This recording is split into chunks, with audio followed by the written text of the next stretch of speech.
And this morning we're talking to Sonia Hooper, Executive Director of Early Childhood Development Association, about helping families make the early years count. Sonia, it says here I'm supposed to call them the terrific twos, but I've heard them more often called the terrible twos. Well, no question, Kirk. They're more often referred to terrible twos, but I think they get a bad rap. 2-year-olds are a lot of fun as well. Some of the undesirable behaviors, of course, related to 2-year-olds would be temper tantrums, hitting, biting, not listening. But the terrific part is the enthusiasm within which they run towards you at the end of the daycare day, or the hugs and kisses they so freely give, unlike my teenage kids now. Yeah, that can be also representative of some of the 42-year-olds that I know. What do families do with the undesirable behavior, though, Sonia? Well, certainly take a breath and put things into perspective. Consider the reason for the behavior is helpful. Is your child frustrated? Perhaps they can't get the language out that they're needing to get what they're looking for. Or is the tantrum seeking your attention? Is your child hungry or tired? Tantrums can happen most often at the most inopportune moments, such as the grocery store lineup or when you're on the phone, moments when your child doesn't have your attention. Absolutely. Exactly. And I know parents have all dealt with this. How can we deal with it?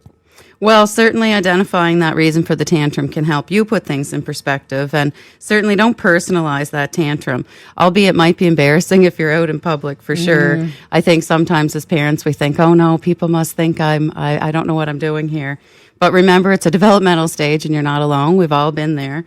And in these situations, it's just best to talk calmly with your child. And if you're in public, find a quiet place where you can both settle down and find a private moment to settle your emotions. And I know, Sonia, you refer to them as the terrific twos. So tell us what's so terrific about them. Well, it's a really fun developmental stage as well, where you start to see your child's language take off and their imagination soar, as well as their strong will and determination. And albeit that can be frustrating as well. But as a parent, you want to see this in your child when they're older. So think of this as your child just test driving those behaviors. Toddlers also have a really tender heart. When a toddler sees a friend that's sad, they're always the first one there with an outreach of an arm or a hug. So how do we get more terrific out of our terrible, Sonia? Well, first off, appreciate every child is a unique individual, and every child is different, but certainly setting consistent guidelines for appropriate behavior and sticking to them is very important.